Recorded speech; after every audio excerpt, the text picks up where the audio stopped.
avec les blessures et les décès.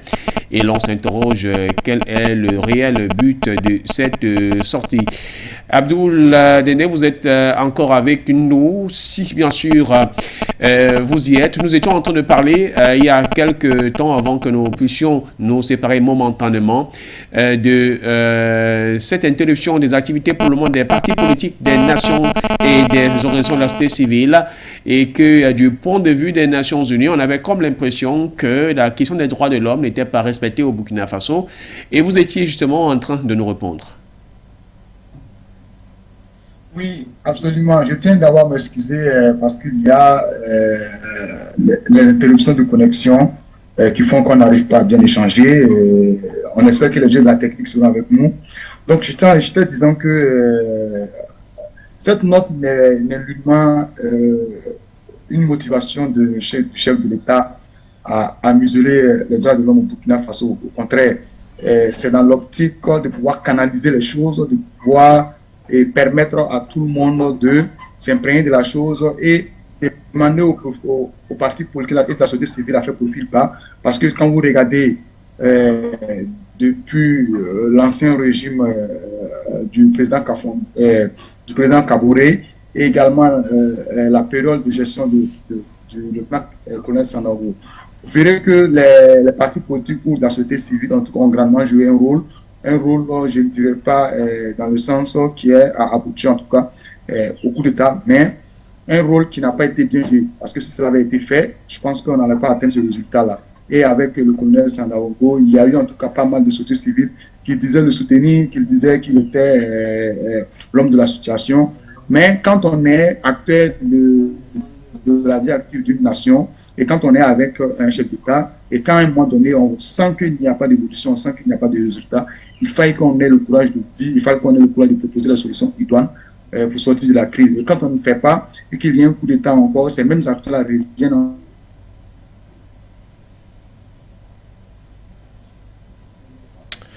Et décidément donc cette question de connexion qui semble ne pas être des nôtres cet après-midi, mais du moins vous avez pu avoir l'essentiel, notamment de la position de Sir Abdoul Razak Haougou Déné, qui est donc coordonnateur de mouvement de jeunes en rapport donc avec la coopération sino-burkinabé. Il n'y a donc aucun lieu de pouvoir s'intéresser à ce que souligne pour le moment le porte-parole Seif Mangangro des Nations Unies, tant que cela n'est pas en droite ligne avec les aspirations du peuple burkinabé. Lesquelles aspirations sont notamment sur la tenue des assises nationales qui sont prévues les 14 et 15 octobre, telles que convoquées donc les 14 et 15 octobre, voilà, telles que convoquées donc par le président capitaine Ibrahim Traoré. Ce dernier d'ailleurs est attendu par tout le peuple burkinabé comme étant celui qui doit désigner ou être sur la tête, notamment du pays, à la tête du pays, pendant les 2 prochaines années jusqu'en 2024, parce que selon le peuple burkinabé, la population, la jeunesse d'ailleurs, il n'y a pas meilleur sparring partner, il n'y a pas meilleur dirigeant, celui-là qui pourrait donc assurer notamment les arrières, notamment du peuple burkinabé. Et d'ailleurs, toutes les organisations de la société civile du côté du Burkina Faso, de jeunes surtout, mettent en garde l'actuel capitaine pour qu'il ne puisse pas franchir un seul palier négatif, encore fléchir ni à gauche ni à droite, mais qui reste droit dans ses bottes, comme on emprunte souvent un terme qui est très cher donc à un panafricaniste, très souvent sur les plateaux de For You télévision. Les droits de l'homme sont respectés bel et bien au Burkina Faso. Il n'y a pas lieu de s'inquiéter, mais l'homme, le porte-parole des Nations Unies, est dans son droit de pouvoir réagir. Madame, Messieurs, sur ce, nous sommes certainement dans le cas de pouvoir mettre un terme à ce rendez-vous. Il est clair que nous n'étions pas très loin de l'heure de sortie, qui est tout simplement dans une dizaine de minutes, du moins dans pratiquement 8 minutes. Mais si vous êtes encore avec nous, on pourrait vous donner la possibilité de dire un mot, parce que avec ces questions justement de connexion dont vous faites des difficultés de l'autre côté au Burkina Faso et le temps également, je voudrais que vous nous dites aujourd'hui, il y a des organisations de jeunes telles que la vôtre et bien d'autres qui sont en train de mettre en garde le capitaine Ibrahim Traoré de ne pas fléchir ni à gauche ni à droite, qui reste clairement sur la ligne, c'est ce quoi il est attendu par le peuple burkinabé. Et cette même population dit certainement ne pas se retrouver davantage sur ceux-là qui doivent prendre part aux assises nationales. Comment est-ce que vous apercevez la situation? Est-ce que c'est tellement aussi important et exigeant au point que nul n'a droit à l'erreur de ce côté? Les anglophones disent no make error. Effectivement, la jeunesse burkinabé ne met pas en garde, mais dit au capitaine Traoré qu'il il a le soutien de la jeunesse burkinabé, il a le soutien du peuple burkinabé, et donc c'est à lui de prendre des positions idoines, de prendre des dispositions pour vraiment ne pas décevoir ce peuple-là, parce que ce peuple-là accorde sa confiance, et quand il a accordé sa confiance, il est avec vous jusqu'au bout. Mais quand vous basculez à gauche ou à droite et vous quittez la ligne du peuple burkinabé, ce peuple, vous le retrouvez devant vous. Donc c'est ce message-là que le peuple burkinabé fait donner au capitaine Traoré. Le Burkina Faso aujourd'hui fonde bon espoir sur la réussite du capitaine Traoré. Les jeunes, il a de l'ambition, il a de la volonté, il a même dit dans ses communiqués, il a fait des propositions de lutte contre le terrorisme. Donc nous fondons bon espoir sur lui, on compte le soutenir. Mais en même temps aussi, en lien avec les assises nationales, il faut dire qu'ils viennent d'arriver, ils n'ont pas toute la maîtrise des aspects politiques du Burkina Faso. Donc ils vont vouloir passer par cette voie normale qui est d'inviter les acteurs de participer à ces assises-là. Mais en même temps aussi, dans cette démarche-là, il y a des démarches qui ont été entreprises qui ne sont pas idoines, qui ne sont pas bonnes, pas au niveau des militaires, mais au niveau de l'aile civile. Parce que vous voyez, quand on approche des organisations fêtières en les invitant à inviter les différents membres à participer aux assises et qu'on se retrouve avec des organisations qui invitent par amitié, qui invitent par clan. Et donc, il y a de quoi que ça crée des gangrènes entre les jeunes, entre ces différents milieux-là. Et il faut identifier effectivement des gens qui sont sur le terrain, qui contribuent effectivement aux atteintes au développement du Burkina Faso et les inviter à prendre part aux assises, donner les visions. Et nous sommes dans ce sens-là avec notre structure qui est de promouvoir la coopération de la Chine et le Burkina, parce que pour nous, il y a beaucoup de choses à tirer dans le développement de la Chine. Il y a beaucoup de choses à faire, il y a des opportunités qui peuvent être bénéfiques pour les jeunes. Pour le Burkina Faso, la Chine a de l'espérance à partager et on est convaincu également que dans cette lutte de terrorisme, la Chine a beaucoup à apporter au Burkina Faso, puisqu'elle a connu aussi cela dans son territoire, mais elle a pu le vaincre. Et donc on s'est dit que la Chine peut également contribuer au Burkina Faso dans la lutte contre le terrorisme. Donc pour nous, c'est inscrit dans ce sens-là, et le capitaine l'a si bien dit, il faut diversifier les partenariats, que ce soit au niveau des militaires ou bien d'autres. Il faut diversifier, il faut au Burkina Faso d'avoir plusieurs partenaires stratégiques et importants.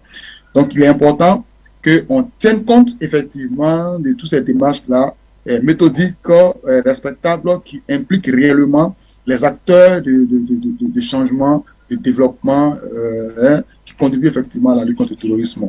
Mais si on se fixe un certain nombre d'acteurs qui n'ont pas forcément d'action sur le terrain et qu'on les prend en compte, il va de soi qu'on se retrouve encore dans les postures qui ne seront pas bien, et le peuple en tout cas sera là à dire ce qu'il ne faut pas.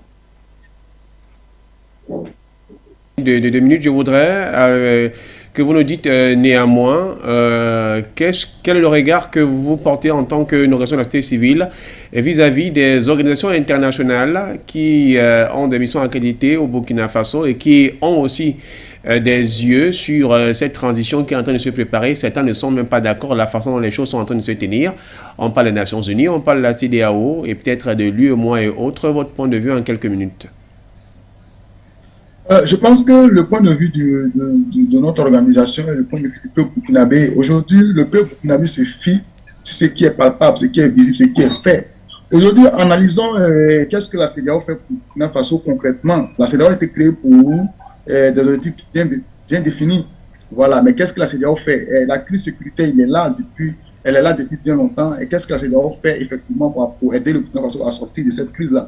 Et quand il n'y a pas d'action concrète qui est faite, il ne faudrait pas qu'on vienne dire au Burkina Faso de ne pas dire qu'on condamne le coup d'État, il faut passer la main aux civils nous ne sommes pas contre que ce soit les militaires ou les civils qui, comment on appelle ça, qui prennent la tête du pouvoir. Nous, pour nous, il est important qu'on ait une personne qui prenne en compte les aspirations du peuple. Et cette personne-là, tant qu'elle respectera les aspirations du peuple, nous, on n'a pas de problème. Peu importe la durée que la personne fera à la tête de l'État, il n'y a pas de souci. Tant que la personne prend en compte les aspirations du peuple, la personne contribue effectivement au développement du pays, la personne arrive à donner des réponses idoines, des réponses voulues par le peuple vis-à-vis de la lutte contre le terrorisme.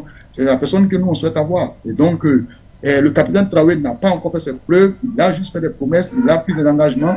On ne peut pas, dès le début, vouloir le juger, dire qu'il est ceci ou cela, mais c'est de d'abord l'accompagner et espérer qu'il vraiment il tienne compte de toutes ces promesses qu'il est en train de faire et autres, et qu'il ait vraiment un résultat. Parce que si le Burkina Faso se retrouve avec un autre État, ou le se retrouve encore avec une gestion qui n'est pas, qui ne prend pas encore les agents du peuple burkinabé, on se retrouve encore avec des pas en arrière, alors qu'il est important qu'on aille de l'avant. Donc on a un jeune qui est là, qu'il faut le soutenir, qu'il faut le motiver, il faut lui donner toutes les raisons possibles de travailler. Donc la CEDEAO a intérêt, doit accompagner le peuple burkinabé, doit accompagner le capitaine Traoré dans ce tour-là. Il a dit, il donne une continuité de ce qui a commencé le 24 janvier. Donc, ce qui veut dire que la charte qui a été déjà proposée par sous le leadership du capitaine Damiba, du lieutenant-colonel Damiba, cette charte sera respectée auprès de la CEDEAO. Mais ce n'est pas une raison pour la CEDEAO de mettre une pression sur lui pour aller aux élections. Parce que pour nous, il n'est pas, les élections sont secondaires au fait par rapport aux priorités du Burkina Faso. Le Burkina Faso a un certain nombre de priorités qu'il faut, et aujourd'hui, c'est la lutte contre le terrorisme. Donc, pour ce qui est des élections, c'est des étapes secondaires. Et donc, on va en tout cas accompagner le capitaine pour qu'on puisse atteindre ces résultats tant voulus. Voilà donc, merci à vous, cher monsieur. Je rappelle, vous êtes Abdoul Raza Hagou Dene, coordonnateur général du Club des jeunes pour la promotion de la coopération sino-burkinabé, CJPC-BF, membre du mouvement Action pour la souveraineté des peuples ASP Burkina et également responsable de plusieurs organisations de la société civile des jeunes du côté du pays des hommes intègres. Merci d'avoir accepté ce rendez-vous. On espère en avoir certainement les meilleurs, où nous pourrons mieux échanger sans aucune autre forme de perturbation. Mais pourquoi pas aussi, on pourra se retrouver au lendemain de la tenue de ces assises pour voir clairement si les aspirations, vos aspirations à vous, ont été respectées. D'accord, merci beaucoup à vous et merci à tous les téléspectateurs. En tout cas, on reste disponible à échanger avec vous sur l'actualité au niveau du Burkina Faso. Et également, on est convaincu qu'ensemble, nous allons travailler de tandem à ce qu'on ait en tout cas un développement efficace de l'Afrique. Donc, ensemble, nous restons disponibles avec vous. Merci à vous, bonne soirée. Merci également à la réalisation qui a donc porté la signature de Signé Pierre pour sa contribution sur le plan technique afin que cette émission parvienne à son terme. Madame, Monsieur, merci. Prenez rendez-vous dans pratiquement une trentaine de minutes donc avec le programme Le Point sur l'actualité. Begou de Madone sera là donc avec Batengene Jonathan pour votre rendez-vous vespéral. Nous, on va se retrouver prochainement sur les antennes de For You Media Africa. Au revoir. Votre chaîne de télévision panafricaine For You Télévision, une autre vision du monde.